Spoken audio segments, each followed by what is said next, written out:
Bienvenue à les Closers. Je vais faire une petite presse dans une minute. Je nous présente Florian Barbato, qui est concepteur produit chez Unity. Et moi, Nicolas Letellier, je suis cofondateur d'Unity.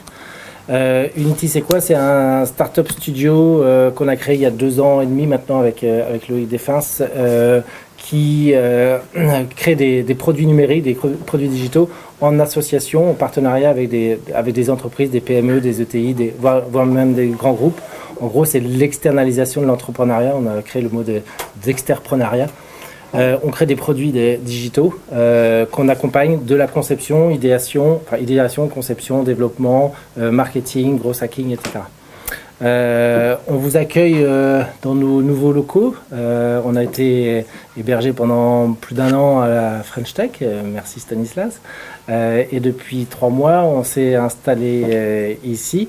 L'idée, on a lancé les Closers en partenariat avec Maël Jaffrelot, je ne sais pas si vous connaissez.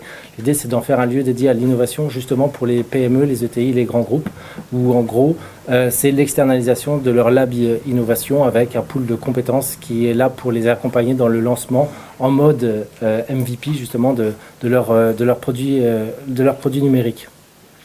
Donc nous, on est vraiment là pour créer des business. Et peut-être que vous-même, vous êtes start-upper, comme on l'appelle, ou en tout cas, vous êtes concerné par la création de produits numériques. Nous, du coup, on a un petit peu d'expérience maintenant. On en a créé quand même quelques-uns, déjà dans nos vies précédentes et dans cette vie d'Unity. La création de produits, on l'a découpé en 3 grandes étapes. C'est notre mode de fonctionnement où un porteur de projet, parce qu'on reçoit pas mal de monde qui a justement des idées de produits digitaux. On va lui proposer de travailler en 3 étapes. La première étape, ça va être de travailler sur l'idéation justement, challenger son idée, son produit, mais ça va durer juste quelques jours, jusqu'à 3 semaines de délai, mais pas de charge. C'est des rencontres, c'est des brainstorming justement pour challenger le produit, pour voir les business models. En gros, c'est un petit peu casser les convictions du porteur de projet, parce qu'on a tous des convictions, on est tous persuadés d'avoir une super idée qui va casser la baraque. Et en fait, quand on la met sur le marché, on se rend compte que c'est pas forcément le cas. Donc on essaie de travailler justement cette idée, challenger ces convictions le plus en amont possible, parce que ça coûte moins cher forcément de les faire au début que plus tard. Donc pendant 3 semaines, on fait des benchmarks, on fait des brainstorming, donc tout ce qui est méthode d'idéation. Et au bout de 3 semaines, on va décider si oui ou non on lance quelque chose, un produit, en tout cas un début de produit. Donc on rentre dans l'étape 2 où on va décider de lancer un MVP. Je ne sais pas si vous avez tous en tête ce que veut dire MVP, c'est Minimum Viable Product, le produit minimum viable. Et en fait, MVP, c'est le terme le plus connu. Nous, on a tendance à préférer le terme de MLP, le Minimum Lovable Product. Parce qu'un produit viable, il a besoin d'être confronté à son marché. Et pour être confronté à son marché, il faut un niveau d'acceptation minimum. Et il peut très bien être fonctionnellement suffisamment riche pour qu'il corresponde à l'idée qu'on en a. Mais un client, un utilisateur, lorsqu'il découvre un nouveau produit et il est submergé de nouveaux produits tous les jours, eh bien, il a besoin de tomber en amour de ce produit très rapidement, le minimum lovable product.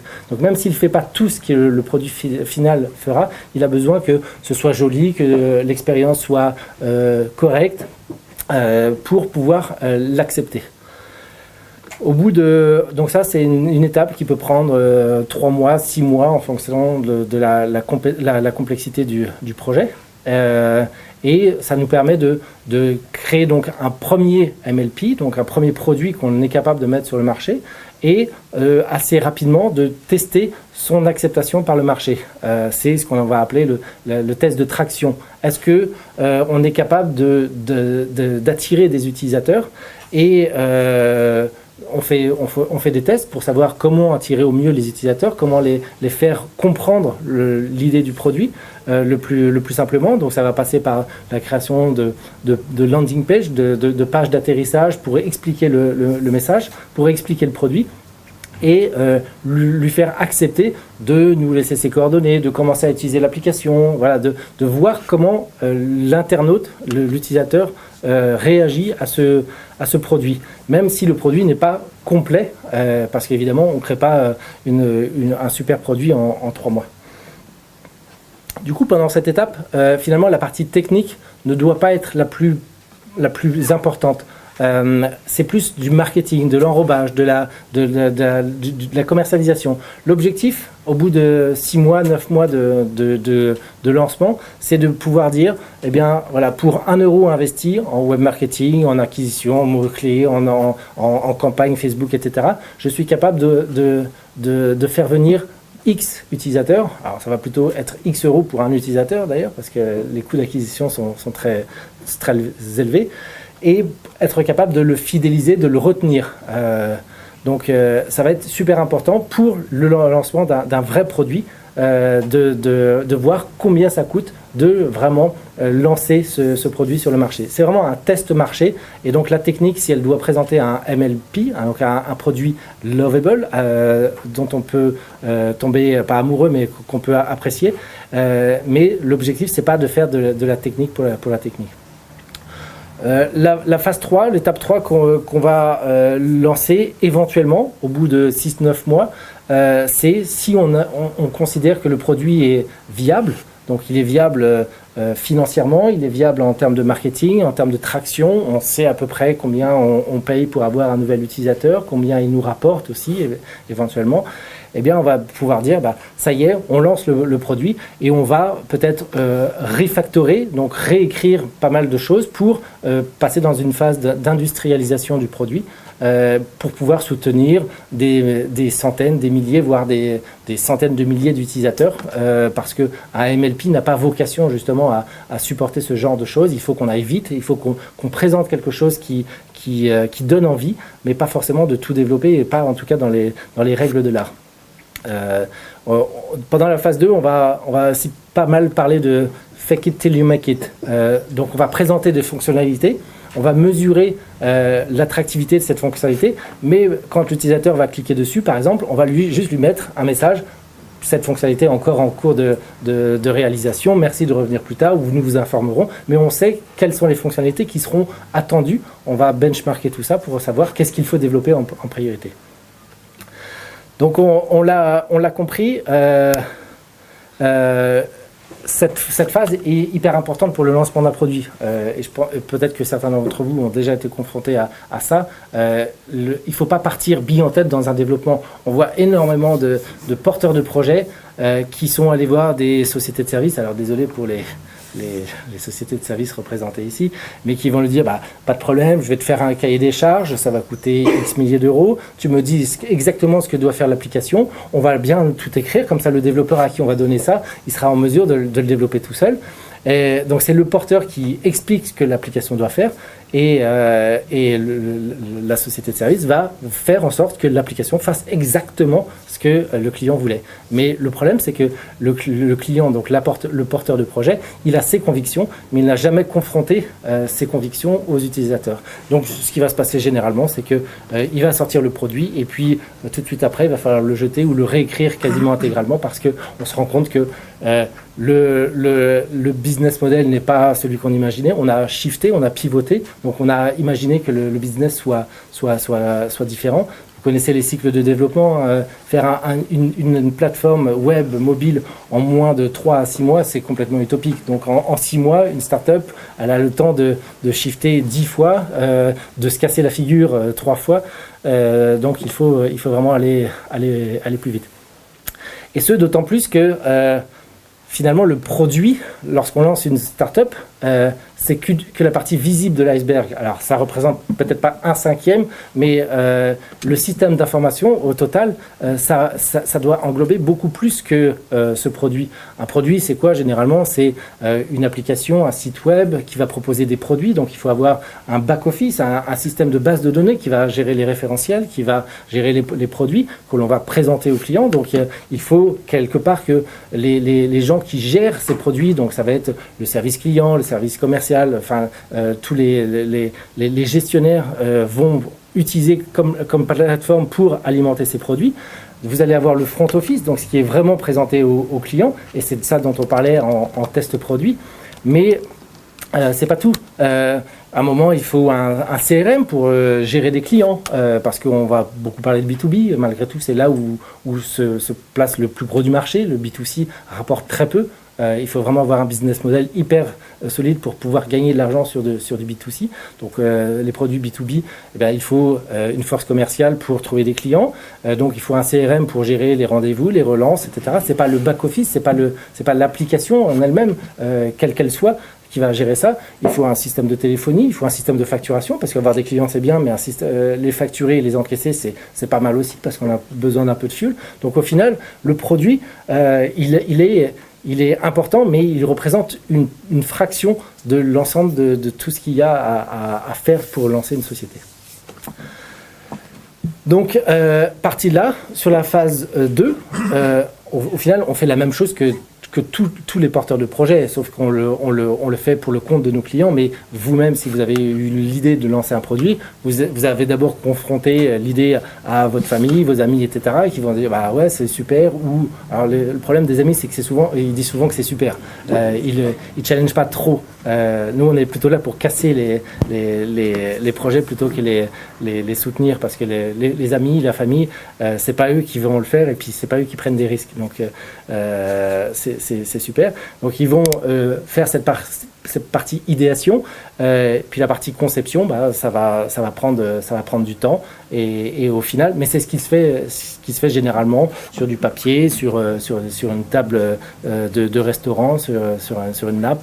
Voilà. Donc on a finalement appliqué une méthode à quelque chose qui se passe dans la réalité, mais de manière un peu industrialisée. Donc cette phase 2, on essaye chez Unity de faire en sorte que le produit soit lancé le plus rapidement possible, donc sans avoir à trop investir dans le développement, parce que le plus important au final c'est le test marché. Alors bien sûr il faut un produit pour le tester sur le marché, quoique vous avez forcément entendu parler de pré-vente, donc c'est plutôt que même tout ce qui est, j'oublie toujours le nom, les produits que tu achètes sur internet, bon, je sais plus, mais les Kickstarter, donc vous commandez un produit qui n'existe pas encore. Eh bien, c'est un peu l'idée. On va lancer le produit assez rapidement pour voir comment il réagit en termes de marketing. Alors, le thème de ce meet-up, No Code, c'était un petit peu provocateur. Aujourd'hui, chez Unity, il n'y a pas de produit qu'on ait lancé sans code. Mais on fait en sorte en tout cas de limiter au maximum le code, et donc on s'est lancé le challenge avec Florian de lancer un produit sans une seule ligne de code et le plus rapidement possible, et du coup on a lancé un produit en une demi-journée, et on va vous montrer un petit peu comment en 20 minutes. Mais bien sûr ça reste utopique, il y aura forcément besoin de code à un moment. Donc on a fait une sélection de produits que Florian va vous présenter tout de suite. T'es dessus? Ouais, ça va là. Alors moi, le premier outil que je voulais vous présenter, en fait, ça s'appelle Webflow. C'est un outil qui permet en fait de designer en termes de drag and drop le produit qu'on a envie, de le construire et ensuite de le mettre en production, c'est-à-dire live sur internet où les gens peuvent l'utiliser. C'est assez fort parce que au-delà du drag and drop simplement où on fait du HTML, CSS, on peut aussi faire du JavaScript, on peut aussi traiter des bases de données, on peut faire beaucoup de choses, et ça permet de développer un MVP vraiment très rapidement. Là, je vais vous montrer un site qui a été fait en fait 100% sur Webflow. Donc, vous voyez, il y a des animations, on peut faire des choses. On peut avoir un petit composant pour chatter. C'est assez, voilà, il y a des animations un petit peu partout.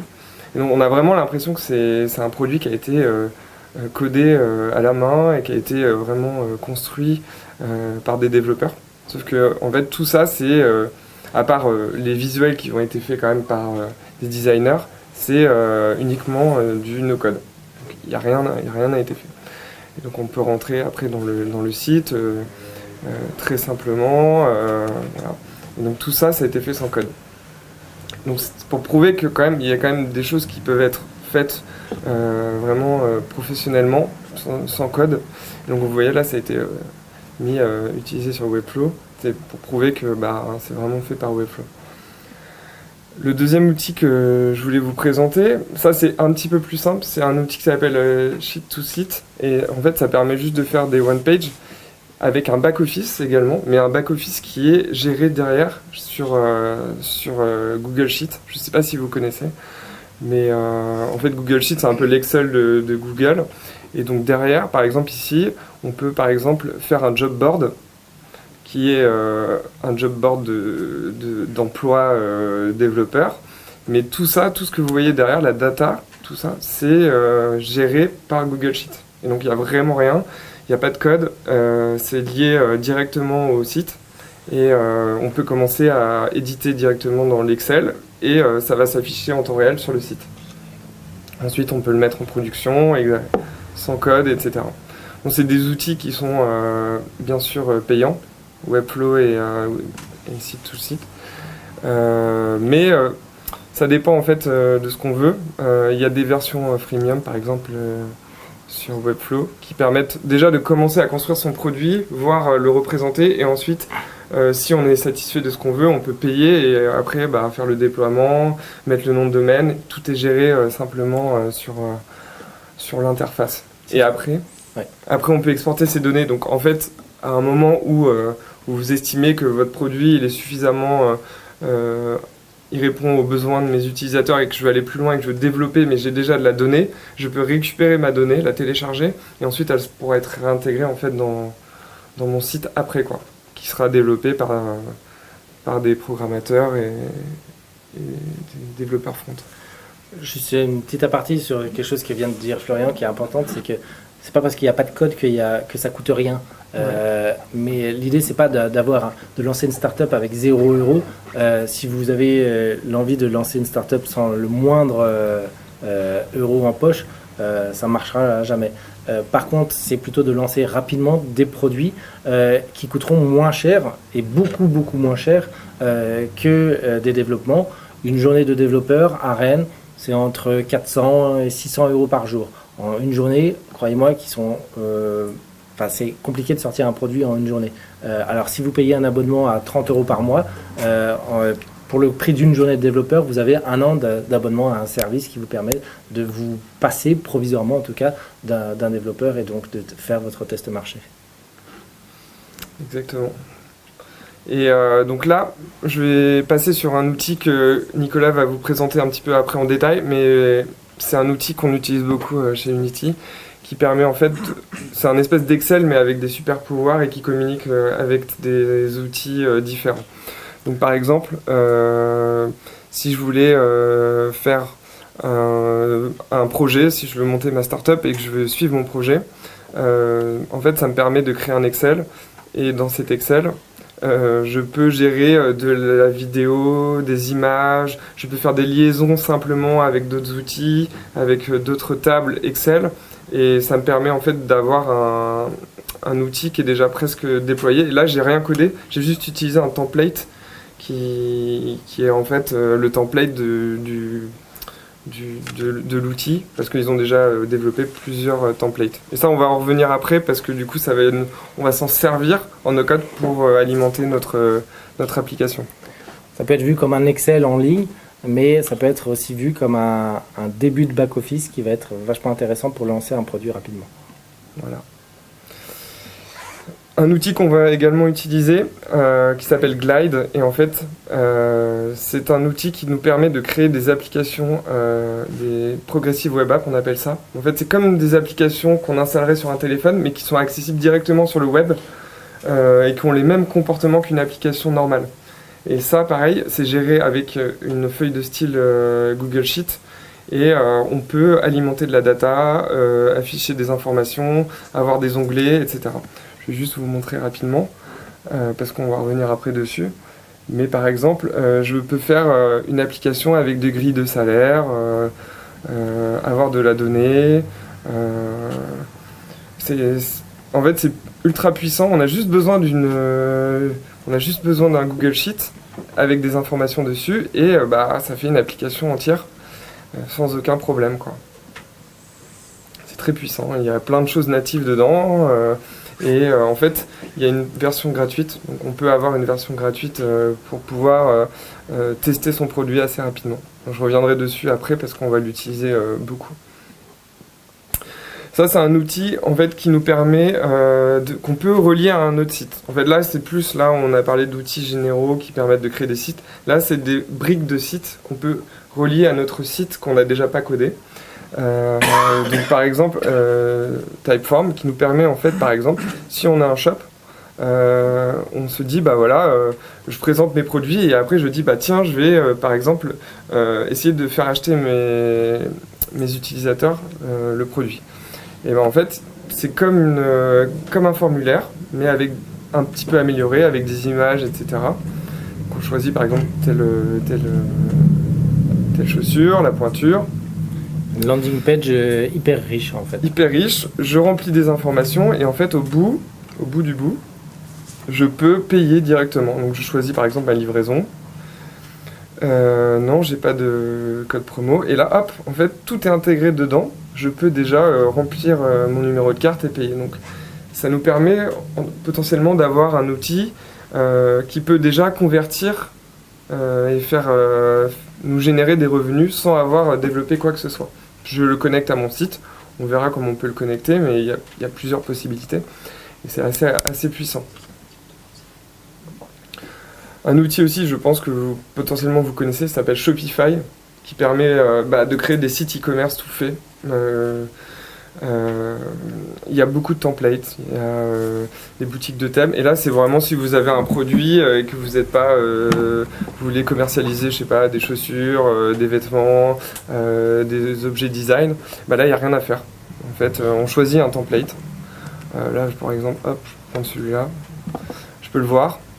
Et en fait, tout ce template-là, c'est déjà codé et je peux le modifier un petit peu. Je peux l'éditer pour le coder aussi, parce qu'en fait, il y a un éditeur de code. Ce qui permet aussi si on veut faire quelques petites modifs en recherchant sur Google, on peut quand même... C'est un peu plus flexible que les autres outils où là, on ne peut pas vraiment éditer le code. Là, on peut l'éditer, on peut ajouter au panier. Tout est fait pour qu'il n'y ait rien à faire pour l'utilisateur. L'inconvénient, c'est qu'en fait, ils prennent un pourcentage du chiffre d'affaires. Donc en gros, plus vous générez d'argent, moins ils vont vous prendre, mais c'est entre 2 et 1%, si ma mémoire est bonne. Et voilà, et tout est intégré. Après, il suffit juste de connecter votre PayPal, et après votre compte PayPal, et après vous pouvez payer. Ils gèrent les traductions, ils gèrent plein de choses. Ça, c'est pareil, Cards, en fait, c'est un outil qui nous permet de faire des one-page apps très rapidement. Je remets la slide pour... Sachant que le PowerPoint sera aussi partagé, donc s'il y a besoin. Voilà.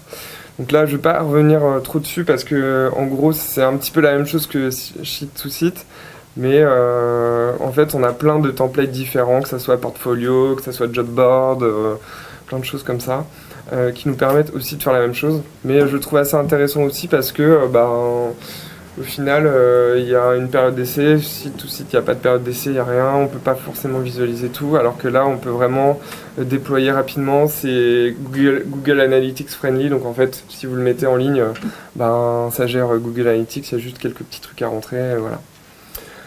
Un outil qu'on va également utiliser qui s'appelle Twilio, en fait, c'est pour envoyer des SMS rapidement, simplement. Généralement, on l'utilise en dev avec du code pour pouvoir générer des SMS. Mais là, on va vous montrer qu'on peut le faire aussi sans code et envoyer des SMS à des gens si vous avez des utilisateurs qui s'enregistrent sur votre site. Je ne vais pas m'attarder dessus parce qu'on va l'utiliser après. Alors ça, c'est un truc que je trouvais intéressant parce que on est dans une période où les data, et c'est un petit peu tabou, on va devoir dire sur quoi on collecte la donnée. Et en fait, cet outil nous permet de lier en fait, notre site à un espèce d'outil qui nous permet de montrer qu'est-ce qu'on va collecter. Par exemple, là, je vais vous montrer. Je vais juste utiliser un template. Et en fait, ici, vous voyez, ça va me...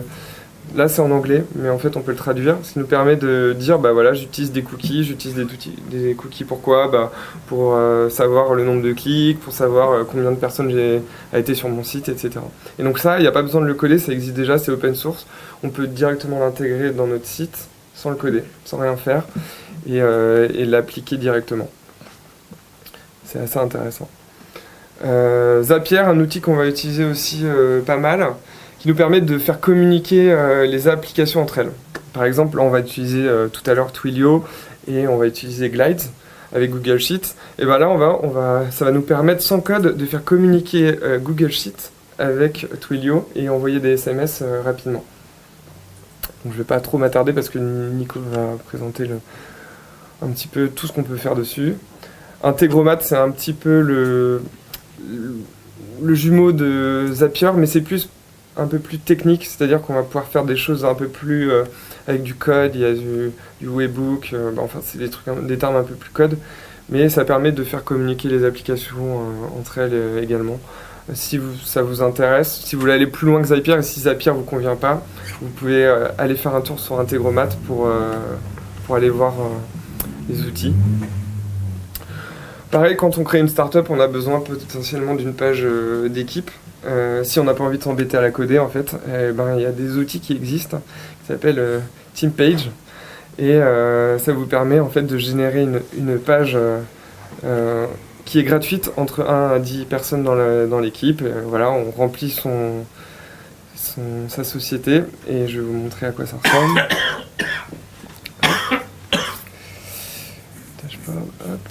Là, par exemple, j'ai fait une page avec de la mauvaise donnée, mais en fait, après, hop, on a cette page qui est visualisée. On a juste à copier-coller ça, hop, le copier et ensuite l'intégrer sur notre site, copier-coller. Webflow, par exemple, a des espaces où on peut intégrer la data, c'est expliqué, et on a juste à le coller et après, ça va générer votre page sans aucun code, et rien à faire. Et la mise à jour se fait sur le site TeamPage. Et le dernier, en fait, je reviens dessus, c'est MemberStack. Ça vous permet, par exemple, de générer des memberships, en fait, des abonnements directement sur votre site sans avoir à coder. Par exemple, si vous avez un site, je sais pas, un site où vous donnez du contenu, vous écrivez des articles, vous écrivez des livres, etc. Et vous voulez donner accès à votre site à des gens, mais en leur faisant payer un abonnement. Et en fait, avec ce site, cet outil, vous pouvez directement en fait le code et après l'intégrer à votre site, ce qui vous permet en fait de générer un abonnement qui soit mensuel, annuel, directement sur votre site sans avoir à coder. Donc voilà, la prochaine étape, ça va être de présenter les différents outils pour éviter... On a volontairement mis de côté les produits très connus comme les outils de création de sites statiques comme One-on-One, comme Strikingly. C'est assez connu, c'est assez basique. C'est difficile d'intégrer ça avec un back-office. Ce qu'on expliquait tout à l'heure, c'est que quand vous voulez vendre un produit sur Internet, il faut quelque part un système pour gérer ces produits gérés par vous-même. Strikingly, Site 123 et One-on-One ne sont pas hyper adaptés pour ça. Il y a bien sûr tous les WordPress, Drupal. Alors vous pouvez sortir un site WordPress, Drupal sans une ligne de code. Dès lors que vous allez vouloir aller un petit peu plus loin, vous allez devoir rentrer dans WordPress et dans Drupal. Et là, pour le coup, la marche est très haute. Pour pouvoir faire des petites adaptations, il faut tout de suite avoir un bon niveau d'abstraction et de compétences techniques. Donc volontairement, on n'en a pas parlé de ça. On n'a pas parlé aussi d'outils très liés à des très corporate. Tous les outils à présenter, c'est plutôt pour des applications B2C, en tout cas des applications grand public. Lorsqu'on est dans le corporate, il y a des outils de création d'applications qui sont assez intéressantes.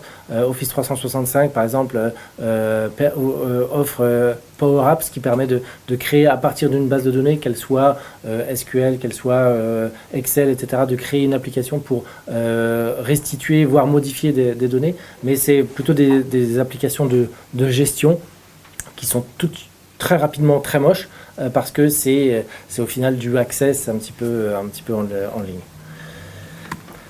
On va essayer de faire un focus rapide sur Airtable, mais au final, je vois l'heure qui tourne. On va faire très rapide. Airtable, pourquoi on l'utilise beaucoup?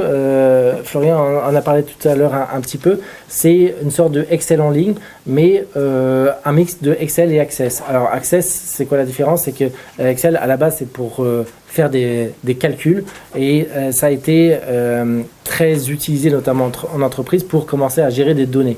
Et malheureusement, Excel est très mal fichu pour gérer des données parce que ça n'est pas structuré. Et du coup, Airtable, c'est un Excel en ligne dans lequel vous allez pouvoir gérer vos propres données. Alors, je l'ai fermé du coup. Désolé, mais ça va pas être trop long. Et là, il faut que je passe en mode duplicate.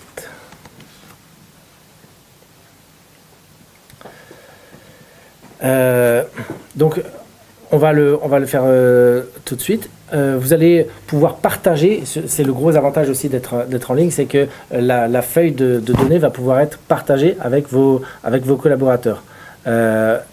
Donc ça se représente comment? Si on part d'une base vierge, on va juste avoir comme une feuille Excel, mais les colonnes, vous allez déterminer précisément le type de données que vous allez avoir dedans. Je ne sais pas pourquoi là ça rame Internet.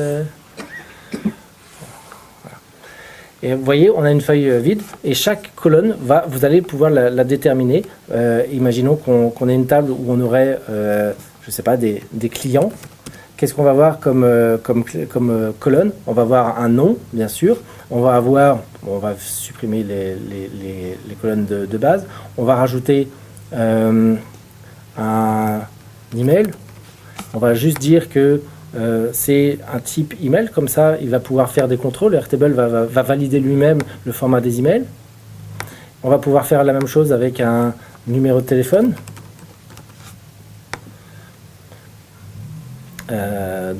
Phone number. On va pouvoir rajouter aussi des informations qui sont très importantes quand on parle de modélisation de données. C'est des référentiels. Imaginons qu'on ait un statut.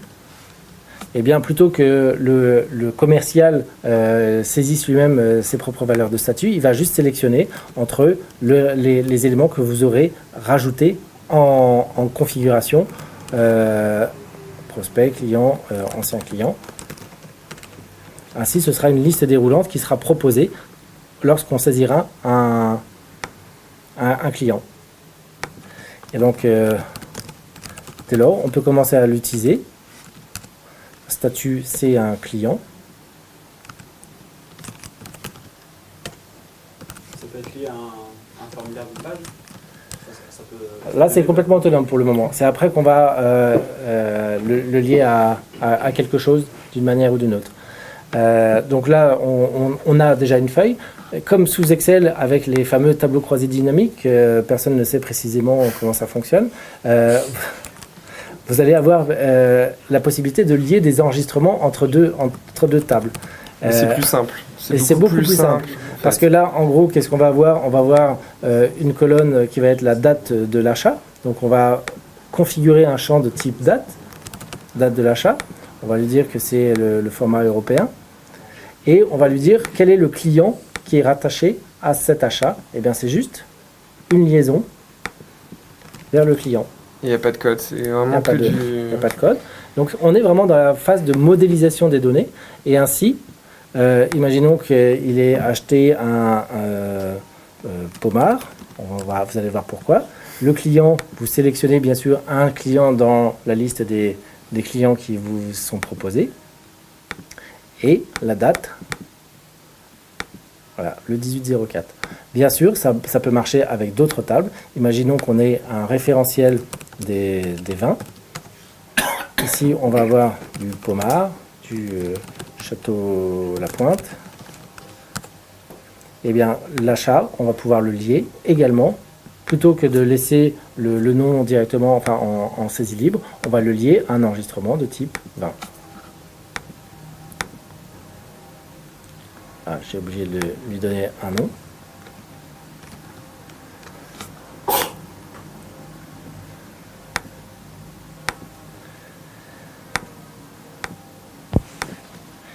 Alors, ce qui est intéressant aussi, c'est que comme les références sont fortes entre les deux tables, et bien automatiquement, au niveau de la table client, on va retrouver les achats du client et on va pouvoir cliquer dessus pour retrouver voilà, le détail de l'enregistrement achat relatif à ce client. Alors pourquoi c'est intéressant? Parce que déjà ça va nous permettre de modéliser toutes nos données qu'il va falloir stocker pour gérer nos produits. Donc on peut le partager bien sûr entre utilisateurs et il faut savoir que Airtable propose d'exposer toutes ces données sous forme d'API, les applications de programmation, les interfaces de programmation. Ça veut dire qu'on va pouvoir interfacer, récupérer le contenu de ces feuilles par code ou par Zapier comme on l'a vu. Parce que l'inconvénient d'Excel, c'est que l'Excel il est sur votre poste, il est peut-être éventuellement dans le cloud, mais il n'y a pas d'outil simple en tout cas pour interroger une feuille Excel, surtout qu'elle dans ce cas-là elle est structurée. Donc ça c'est très intéressant, mais même sans aller en code, ce qui est hyper intéressant avec Airtable, c'est qu'on a la notion de vue, ce qui vont permettre de présenter les enregistrements sous différentes formes. Imaginons que là on a une vue que l'on va vouloir présenter, regroupée par statut, par exemple. Et donc on va retrouver tous les clients. Hop. Alors, si je dis qu'il est prospect, je vais pouvoir le mettre en prospect. On va également, chose qui peut être intéressante, créer des formulaires. Des formulaires qui vont être exposés. Imaginons ici, on est juste un formulaire très basique. Je l'ouvre pour avoir l'URL. Je vais pouvoir l'envoyer à des prospects pour pouvoir faire de la saisie. Et ainsi, en ligne. Donc ça rejoint peut-être ta question, c'est qu'on est capable d'alimenter la base de données sans avoir la moindre ligne de code. Et là, bien sûr, j'ai créé test, il a été automatiquement rajouté dans ma liste.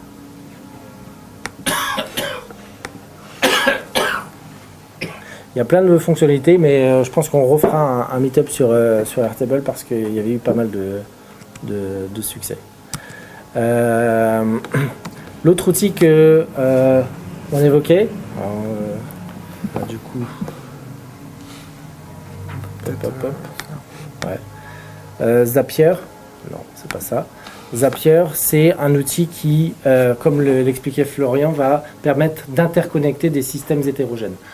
On a plein d'outils qui communiquent, ça peut être votre CRM, ça peut être du Airtable, ça peut être Twilio, ça peut être des Google Sheets, ça peut être plein de systèmes qui sont un petit peu isolés.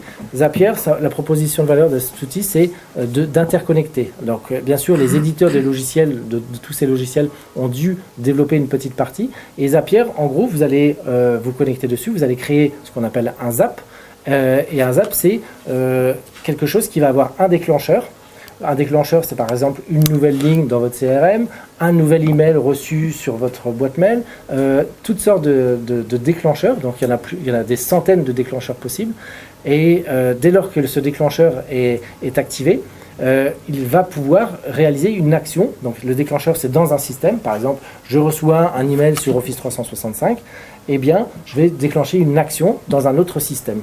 Alors l'action, ça pourrait être de l'enregistrer dans mon CRM, par exemple, un Salesforce, un Dynamics CRM, ça peut être un Sugar CRM ou éventuellement un Airtable.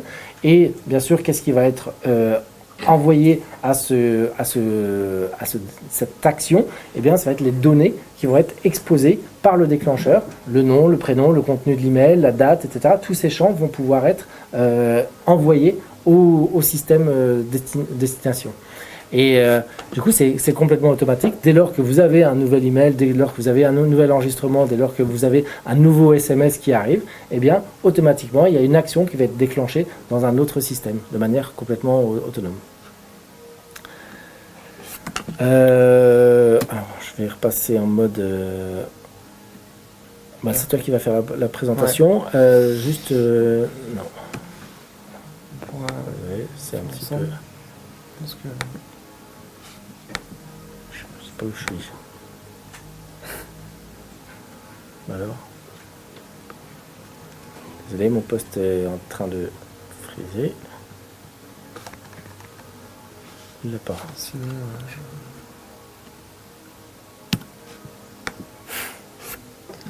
j'ai tout perdu. C'est à Microsoft. Hein.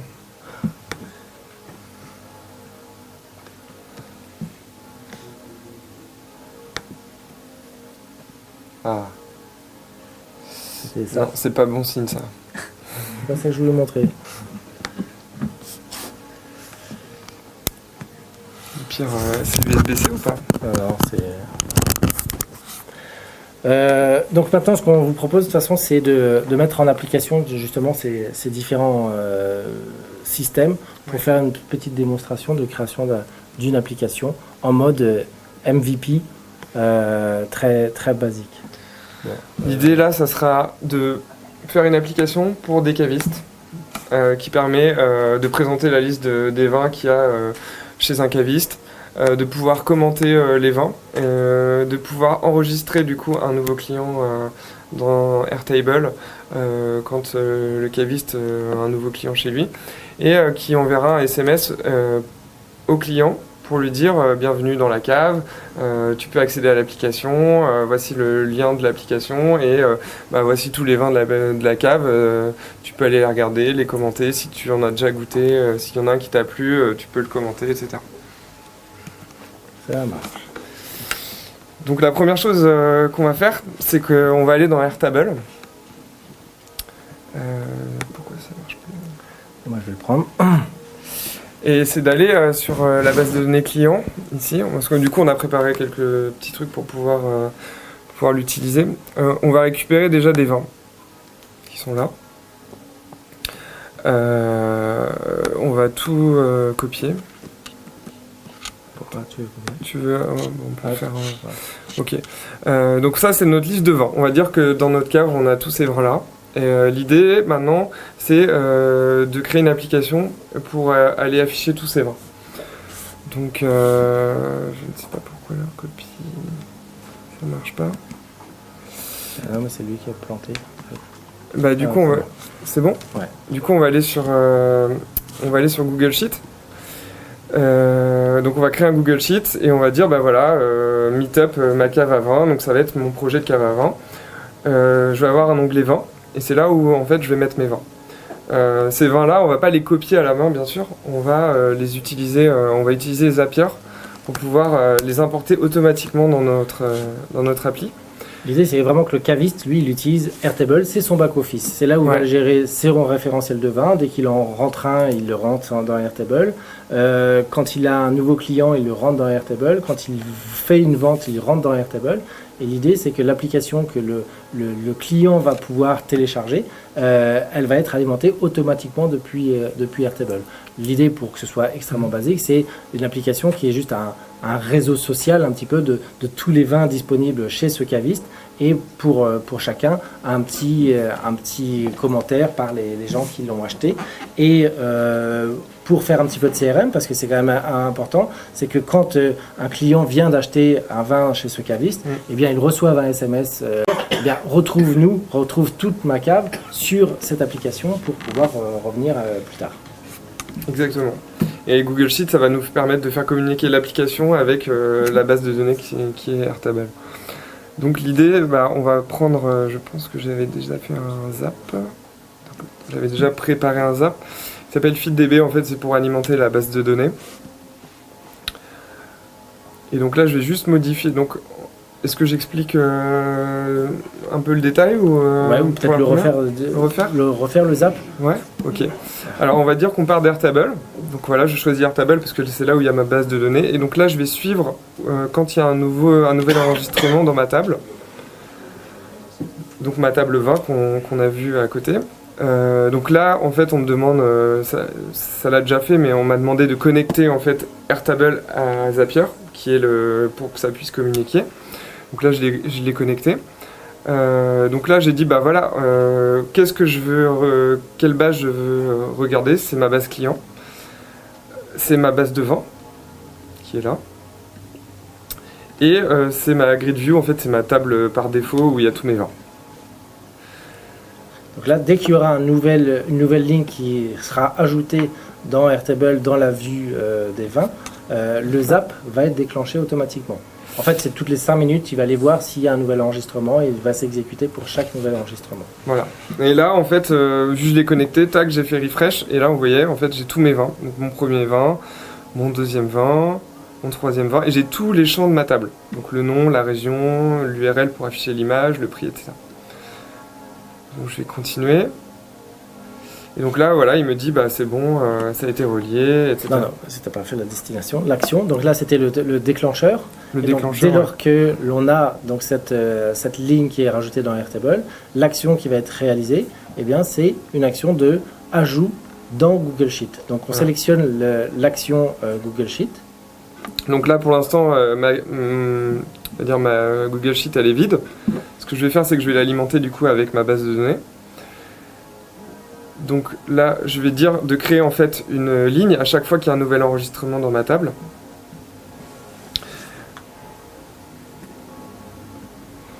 Je vais le relier à ma... Bien sûr, on va sélectionner quel est le Google Sheet dans lequel on va ajouter cette ligne. Donc il faut avoir, bien sûr, connecté le compte, saisi ces informations de connexion. Et en fait, ici, pardon. Continue. Et donc voilà, donc là je suis rentré dans Google Sheet. Et moi ce que je veux en fait, c'est récupérer ma sheet, qui est là.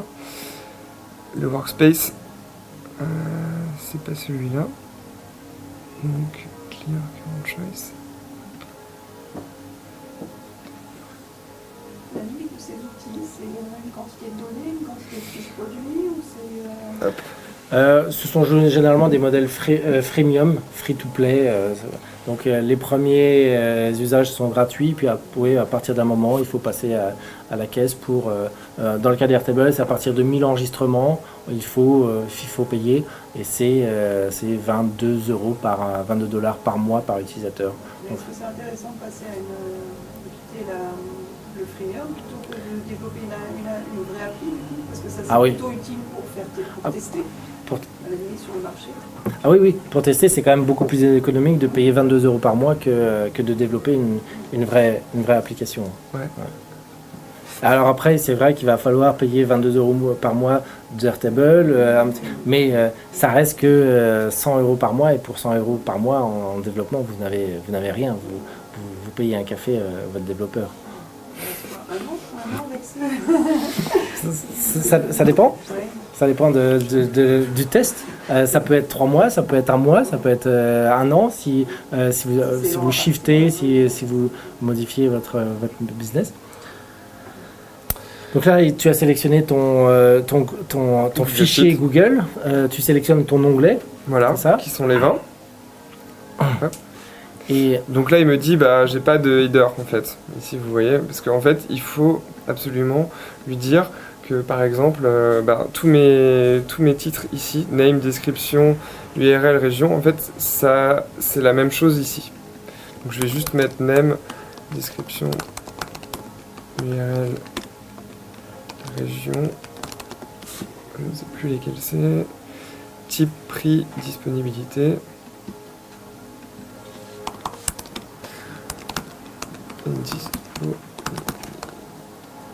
Ok. Et donc là, maintenant, quand je vais ici, je vais devoir refresh juste le vin. Et voilà, là il a découvert que j'avais des headers. Des colonnes, des noms de colonnes. Et donc là, il va automatiquement mettre le name ici, la description ici, l'URL, etc. Donc là, il comprend que ce que je dois faire. Et là, c'était juste, là pour l'instant, c'est du test. Donc en fait, c'est une donnée que j'ai récupérée de mon Airtable. Donc vraiment, c'est celle-là, vous pouvez voir le cirque 2016. Ici, on a le cirque 2016, et il a récupéré celle-là. Donc là, je vais dire, bah ok, moi ça me convient, j'ai tout ce que je veux. Donc je fais continue. Et donc là, il va me demander de tester en fait. Maintenant, il va essayer d'écrire en fait mon entrée Airtable, il va essayer de la mettre dans Google Sheet. Donc, je vais dire, bah vas-y, fais-le. Voilà. Et là, il m'a dit, ok, c'est bon. Donc normalement, dans ma Google Sheet, je devrais avoir une entrée. Voilà, j'ai mon entrée qui vient de se connecter. Du coup, maintenant donc, Zapier a pris une entrée dans Airtable et l'a enregistrée dans Google Sheet. Alors vous allez nous demander pourquoi mettre ça dans Google Sheet. Ouais. Bah, la deuxième étape, c'est qu'en fait, Google Sheet, ça va être notre interface qui va nous permettre de créer l'application derrière pour notre claviste. Pour la démo, on a choisi de vous faire une application, donc une web app mobile, enfin PWA mobile, qui va lister justement la liste, enfin tous les vins de notre caviste, et en utilisant le produit Glide App. Voilà. Qui se base uniquement sur une Google Sheet. S'il avait été capable de se baser sur un Airtable, on n'aurait pas eu à transférer de Airtable vers Google Sheet. Mais là, du coup, on a le back-office principal, c'est Airtable, qui est envoyé à l'application qui a sa propre base de données, qui est le Google Sheet.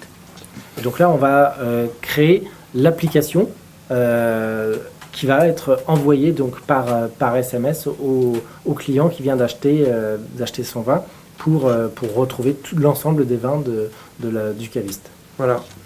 Donc là, tout à l'heure, j'ai créé une Google Sheet qui s'appelle Meetup Ma Cave à Vin. Et du coup, en fait, je vais la récupérer pour pouvoir créer mon application.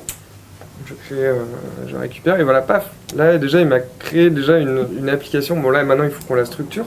Mais l'idée, c'est d'avoir une première version. Ce que je vais faire, c'est que je vais aller dans navigation et là je vais dire bah voilà, en fait mes vins ici, je vais mettre une liste de vins. Donc en fait ma liste, je vais utiliser une icône de liste et vous allez voir en fait que si je rajoute un autre onglet ici, par exemple, qui sera mon onglet contact après, et ben en fait ça me crée un onglet automatiquement ici. Ce que je vais faire maintenant, c'est que là j'ai juste un vin, mais ça m'intéresse pas trop, juste un seul vin.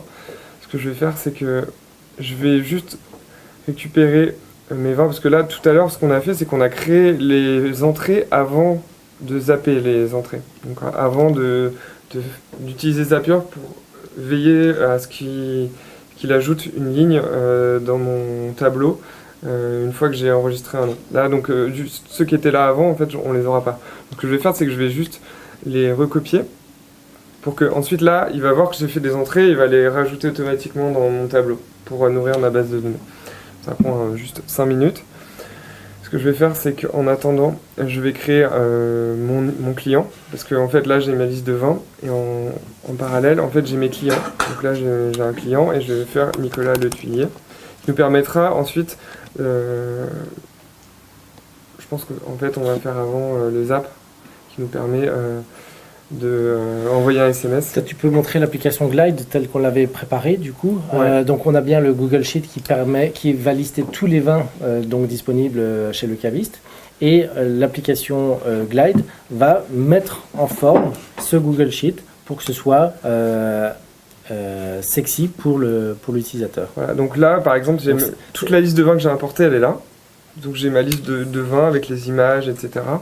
Je peux aller sur un vin, je peux avoir ma petite description du vin, le prix, la disponibilité, et je peux même mettre un petit commentaire, j'adore ce vin. Et tout ça, ça a été en fait nativement dans le produit, j'ai rien fait, j'ai juste alimenté mon Google Sheet avec ma donnée, et je peux faire des filtres. Donc on peut aller plus loin, c'est-à-dire que là on se dit bah voilà, j'ai toute ma liste de vins, mais en fait je vais faire des filtres. On peut les filtrer par type de vin, par région si j'ai envie, etc. Et tout est automatique. J'ai rien à faire. Le descriptif du vin et les photos sont présentes où ? Alors elles sont présentes dans le Airtable. Alors oui, Glide se base sur la Google Sheet. Mais ouais. Autrement, c'est la description et l'URL de l'image. Donc là, j'ai rempli, en fait, j'ai été chercher des descriptions sur le web, j'ai été chercher des images. Et donc en fait après il s'occupe lui de gérer l'affichage une fois qu'il les a mis en fait dans le Airtable ici, voilà, hop, il les met. Et donc en fait il va récupérer ça. Et en fait chaque champ, il sait que ça correspond, je vais vous montrer, à une partie du site. Et donc par exemple ici, on a l'image URL, en fait il va récupérer dans le Google Sheet ma colonne URL où il y a mon image. Et donc il va s'occuper de l'afficher. Et si j'ai pas envie de l'afficher, en fait si j'en veux pas, je peux carrément la supprimer ou lui dire bah en fait mon URL c'est pas ici. Par exemple là si je veux plus d'image, bah voilà je supprime mon image et en fait il va la supprimer. Si je veux la réintégrer, et ben en fait il y a plein de composants qui existent et là par exemple hop je vais choisir le composant image ici. Et je vais dire que c'est l'URL, et en fait vu qu'il l'a rajouté en bas, je drag and drop, et je lui dis bah voilà en fait mon image, elle est ici, en haut de ma page, et j'ai rien à faire, j'ai pas à coder. Tout est fait automatiquement. Et cette application du coup, elle a une URL qu'on va pouvoir partager. Exactement. Et donc n'importe qui ayant cette URL, parce qu'on a juste paramétré l'application pour qu'elle soit utilisable sans avoir à s'inscrire, sans avoir à se connecter, mais on pourrait demander à ce qu'il y ait une inscription. Dans ce cas-là, on enverra à Glide la liste des emails autorisés. Et donc là, c'est une URL. Si vous la copiez sur votre téléphone, vous aurez une vraie application. Ça ne sera pas, bien sûr, dans une image d'iPhone. Et donc, voilà. On a une application qui est disponible pour les clients du caviste pour retrouver l'ensemble des vins, pouvoir commenter, faire des recherches, etc. sans aucune ligne de code, juste en se basant sur un Google Sheet. Et le Google Sheet, c'est juste que comme c'est pas très ergonomique pour faire de la gestion, on a un back-office Airtable qui est connecté à ce Google Sheet par Zapier. Et donc le deuxième aspect qu'on voulait vous montrer, c'est que voilà, maintenant on a cette application avec une URL un petit peu complexe. Alors bien sûr, Glide permet d'avoir un custom domain, pouvoir paramétrer votre propre nom de domaine. Mais on s'est dit que ce qui pourrait être intéressant, c'est d'envoyer au client qui sort de notre cave un lien vers cette application directement sur son smartphone. Pour ça, on va connecter Airtable sur la partie client pour le coup avec Twilio pour pouvoir dire dès que j'ai une nouvelle ligne dans mon client, eh bien je vais lui envoyer un SMS via Twilio pour lui proposer de télécharger l'application à l'URL de Glide. Et donc pour ça, on a un deuxième zap qui est ici. Donc le déclencheur, c'est un nouvel enregistrement dans la vue client. Ouais. Donc là on a un enregistrement, on va lui dire bah voilà, va récupérer la base Airtable chez le caviste. Là on a mis la base 20, mais en fait la 20 c'est la table client juste en dessous. Tac. Et donc dès qu'on a un nouvel enregistrement dans la table client, qu'est-ce qu'on va faire comme action? Alors là c'est pas le bon en fait. Désolé. Ah oui. Hop. Dès qu'on a un nouvel enregistrement dans la table client. Dès qu'on a un enregistrement, on va lui dire, bah, en fait, là on va tester, là on va récupérer, parce qu'on en a déjà en fait qui sont déjà. On va prendre par exemple celui-là. Hop. Et qu'est-ce qu'on va faire comme action? Eh bien, on va connecter au compte Twilio qu'on a déjà opérationnel. Donc, on s'est connecté, on a choisi l'option envoyer un SMS. Voilà. Et on a configuré un template.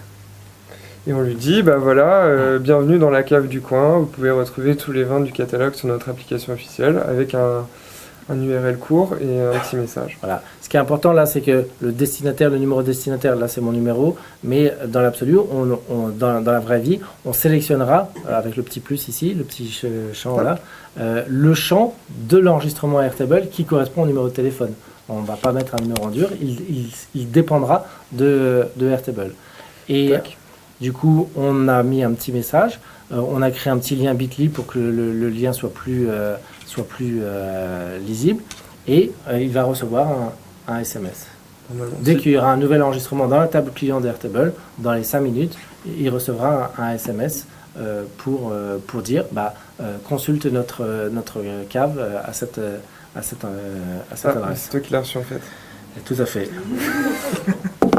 personnalisé Comment? Ah oui. Personnalisé. Ah bah complètement, Ouais. c'est dans Edit. Tu peux la donner de Google Sheet. Bienvenue par exemple Aurélien. Complètement, ouais. C'est là où dans le template, là on a mis juste dans le destinataire le champ numéro, mais ici, bienvenue, voilà, et on sélectionne tous les champs disponibles dans la table. Alors là, c'est Jean-Michel. Et du coup, en fait, c'est dynamique, il n'y a pas de code, 0 ligne de code. Et donc, j'ai reçu le SMS et je clique sur l'application et là j'ai bien, j'aurais pu tu peux le... Ouais. C'est bon. Voilà. Donc j'ai bien le SMS.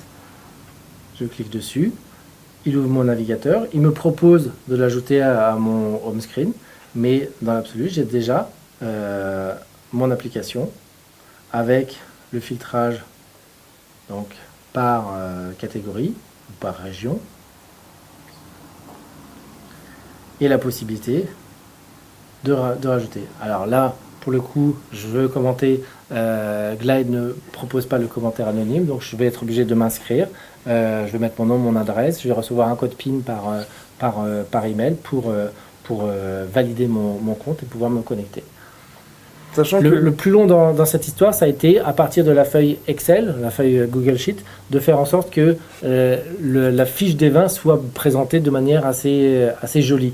Et c'est ce que Florian vous montrait tout à l'heure, c'est l'organisation des champs et des enchaînements. Ici, Mais la feuille Excel qui est vraiment utilisée dans l'application, c'est celle qu'on trouve ici. Donc on a bien l'onglet vin, l'onglet région, l'onglet type, et ensuite c'est Glide qui se débrouille avec tout ça pour proposer les différents écrans et les différents enchaînements que l'on a vu dans l'application. Et donc là, on a potentiellement tous les commentaires, le dernier que j'ai fait tout à l'heure, là, qui est là, j'adore ce vin. Et en fait, après, on pourrait imaginer potentiellement plein d'autres choses. Dire, bah voilà, dès qu'il y a un commentaire, je suis notifié par mail qu'il y a un nouveau commentaire, je peux réagir à ce commentaire, je peux faire plein de choses en fait. Et on a aussi l'historique des logins. Donc, tous les gens qui sont connectés à l'application, si on avait potentiellement mis un login et password pour savoir qui s'est connecté à l'application et se dire telle personne de ma cave utilise cette application ou pas. Voilà pour la démo. Donc en résumé, on a un back-office sous Airtable parce qu'on a pu modéliser quelles sont les informations qu'on a besoin de stocker pour notre business. Donc c'est des clients, c'est des vins, c'est des achats. On l'a modélisé en live, on n'a pas eu besoin d'outils, de bases de données, etc. Cette base de données, on l'a mise à disposition donc, de l'utilisateur, le caviste, qui va gérer tout ça. Et pour la partie front, donc la partie visible par le client, on a une application Glide qui est une web app qui va présenter les biens aux clients qui auront été saisis dans la base de données. Le problème de Glide, c'est qu'il ne peut se baser que sur Google Sheet. Donc on a été obligé de mettre en place un système de synchronisation entre notre back-office Airtable et le Google Sheet pour envoyer à la fois les vins et les clients. Et donc ça c'est l'aspect consultation de la cave.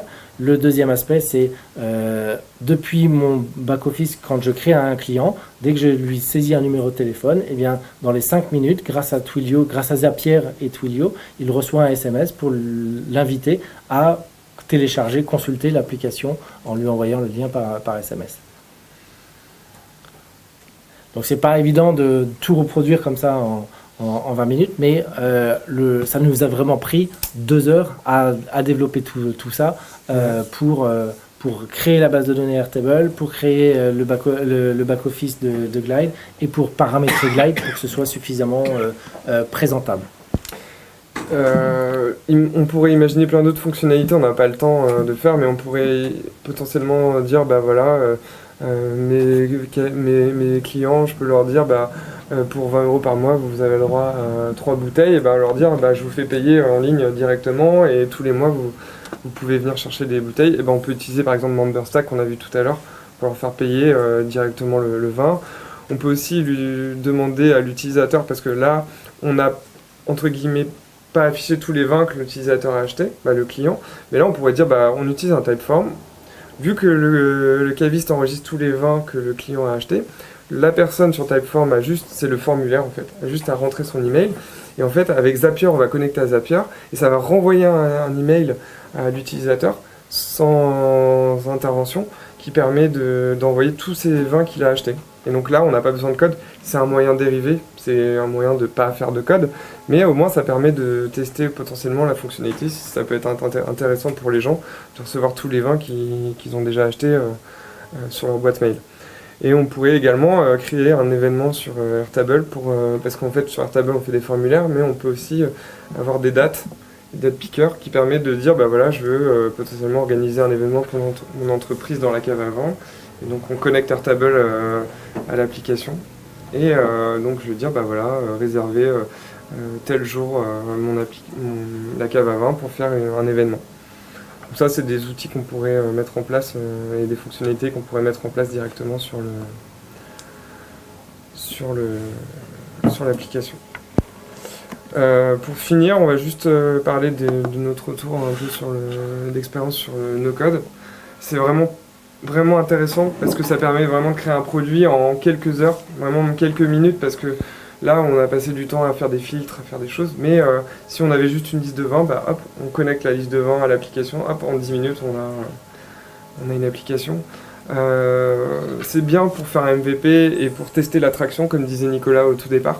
C'est bien dans une phase 1 et phase 1.5 on va dire, pour vraiment voir si notre idée est intéressante et si on peut se dire j'alloue plus de ressources pour le développement et faire un peu plus du coup et là passer sur du vrai code, sachant qu'on peut exporter sur certains outils le code, donc on peut quand même s'en servir et exporter nos bases de données. C'est peu coûteux comparé, c'est peu coûteux, c'est relatif, mais c'est comparé en fait à du développement classique, comme disait Nicolas.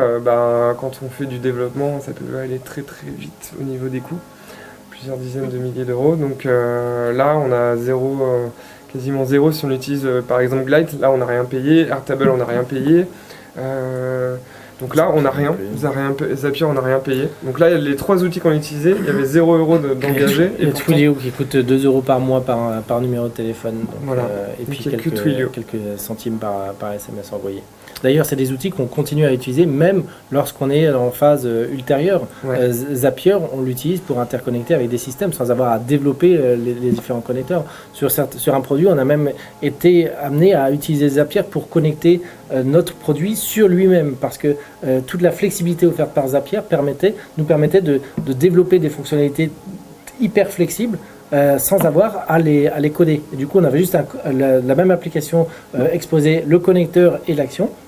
Et l'utilisateur disait si j'ai telle action, je vais pouvoir faire ça, et puis en plus je peux envoyer un SMS parce que en gros le client nous disait je vais pouvoir envoyer un SMS quand j'ai une nouvelle action. Il fallait le coder, mais c'était compliqué. Donc finalement on a développé un connecteur Zapier pour connecter notre application à elle-même.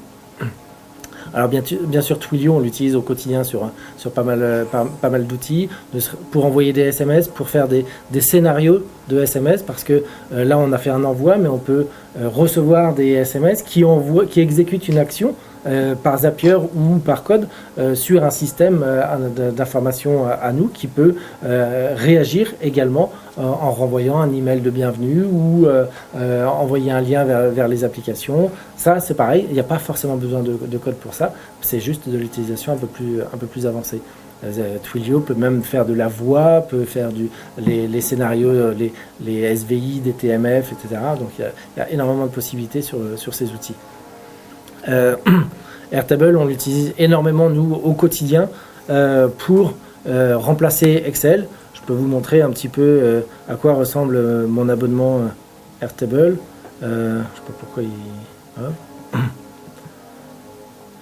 j'ai quelques petits projets. Voilà, chaque base c'est ça, c'est des bases entières.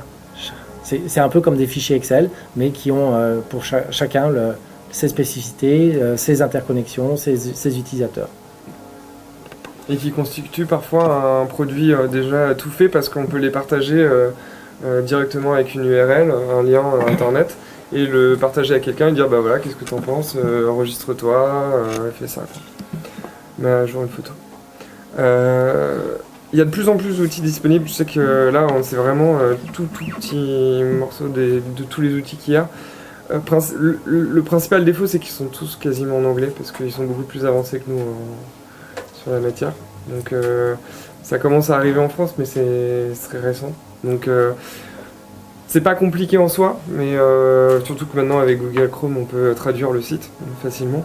Mais voilà, il faut savoir que il y a vraiment des outils pour tout et c'est des petits réflexes à avoir, genre je vais mettre par exemple formulaire sans code, au lieu de le mettre en français pour rechercher un outil, je vais mettre forme no code et je vais potentiellement avoir des résultats sur Google qui vont revenir et trouver plein d'outils. Donc moi je vous encourage à faire des recherches parce que c'est comme ça, moi je savais pas, j'ai juste cherché et trouvé des outils comme ça. Ce qui est fort aussi avec le no-code, c'est que ça permet de pas se décourager. Si on devait coder une application là, faire juste une petite app comme ça, en code ça représente énormément de choses. Et donc là, juste avec un Google Sheet, j'aurais jamais pu espérer avoir ce résultat là. Je pense que je l'aurais eu en 2 semaines ou 3 semaines en étant développeur. Et puis je trouve, après moi qui ne savais pas coder il y a 3 ans, je trouve que c'est quand même assez accessible au niveau de comment ça fonctionne. C'est assez bien expliqué. En fait, les outils sont faits pour permettre aux gens qui n'utilisent pas du code généralement de le faire facilement. Il y a des aides, sur Zapier il y a de l'aide, sur Glides il y a des tutoriels sur YouTube, il y a plein de choses en fait. Ils essayent de vraiment rendre accessible aux gens qui ne savent pas faire du code. Donc c'est pour ça que ça me permet de dire que c'est plutôt accessible. Après, si vous testez, vous verrez par vous-même, mais je pense que c'est assez simple. Alors ça ne remplacera pas pour le moment les développeurs, on en a encore besoin pour lancer un vrai produit, mais ça permet d'avancer vite sur certains sujets, notamment acquisition, voire juste présentation. Si vous voulez, vous êtes dans un grand groupe et vous voulez lancer un projet, ça peut être juste de la maquette fonctionnelle, c'est toujours mieux qu'un PowerPoint ou un Photoshop. Les codir sont assez friands de ce genre d'outils. Ils voient que très rapidement on est capable de produire quelque chose et ça marche bien. Alors bien sûr c'est dans les grands groupes, mais il n'y a pas que les startups dans la vie. Des investisseurs. Alors aujourd'hui les investisseurs ils vont pas être dupes, je pense. Ouais. Ça crédibilise le produit. Surtout si vous êtes capable de dire, voilà, ça fait 3 mois que ça tourne comme ça, mais j'ai déjà récupéré 1500 utilisateurs ou 10 000, etc. Alors imaginez avec un vrai développement, avec une vraie force web marketing, bien sûr, faut pas voir ça comme un remplaçant de slide, PowerPoint pour... on lève plus d'argent sur slide aujourd'hui. Ça fait beaucoup de choses, mais c'est en train vraiment de se développer et de plus en plus on pourra développer des choses, on pourra créer des produits de plus en plus complexes sans code, mais c'est encore le début quoi. C'est clair que là ça fait 2-3 ans. Donc ça c'est vraiment intéressant, ça a l'air d'être une nouvelle vague. Encore plus baisser les barrières à l'entrée. Les barrières à l'entrée ont baissé avec le cloud, c'est plus besoin d'avoir son serveur sous le bureau. Maintenant, c'est la même limitation, mais qui se fait au niveau du code. C'est récent, ça? C'est-à-dire qu'il y a 1 an, vous aviez déjà un certain nombre de choses ou alors... Ça fait 2-3 ans que ça commence vraiment à bouger. Mais c'est vrai que depuis 1 an, les Glides n'existaient pas il y a 1 an. C'est des startups qui ont levé beaucoup d'argent. Airtable a levé plusieurs centaines de millions d'euros. Ça bouge beaucoup. L'intelligence artificielle il joue beaucoup. Microsoft a fait une démonstration il y a quelques semaines où en gros quelqu'un était sur un tableau blanc en train de dessiner son interface et il y avait un ordinateur qui filmait ça et qui codait le HTML, le formulaire en HTML directement. Alors bien sûr ça fait pas tout, mais c'est clairement une voie qui est prise pour diminuer au maximum les temps de développement. Il y a une application codée par un Français qui s'appelle Bubble.is, si vous connaissez. Non. Bubble.is. Je connais, ouais. C'est un Français qui se trouve C'est ça, je vais en là. Californie. Ça date, ça, c'est En fait, c'est un peu la même chose que Webflow, mais un petit peu plus développé. Un petit peu plus complexe, parce que c'est plus app que Webflow, c'est plus site. Et c'est un outil que j'aurais pu parler aussi, mais j'ai préféré parler de Webflow, mais clairement, cet outil est super aussi, et j'adore. C'est vrai qu'on fait faire des structures HTML, on charge la code et voilà. Parce que là, et là c'est l'assistance au code, au final. L'assistance, voilà, tout à fait. Et il y a aussi des trucs qu'on peut télécharger. Si on utilise vraiment les scripts dites Bootstrap, tu peux prendre un truc, et c'est drag and drop, tu sors un code. Ouais. On n'a pas voulu rentrer dans ces outils, ces AGL aussi qui permettent, c'est encore très corporate, de partir d'une base de données, faire toutes les interfaces CRUD. Il y en a quelques-uns, quelques gros, mais c'était pas trop le... Il y a plusieurs sortes, effectivement. Il y a ces trucs de business apps, c'est-à-dire sur interne ou externe. Et il y a des trucs aussi vers... Vous avez évoqué le B2B, le B2B2C, il y a tout un truc là-dessus. Ouais. Le corporate est très avancé aussi, mais on est toujours amené à coder à un moment ou à un autre de toute façon. Et puis pour le coup, le MLP, les applications qui sont générées par ce genre d'AGL sont pas hyper lovable, quoi. C'est un peu le Dreamweaver, ça quoi. Disons quoi. Voilà pour ce qu'on avait à dire ce soir. Si vous avez encore des questions, si vous voulez rester boire un verre après, vous êtes les bienvenus. Merci. De rien. Merci à vous.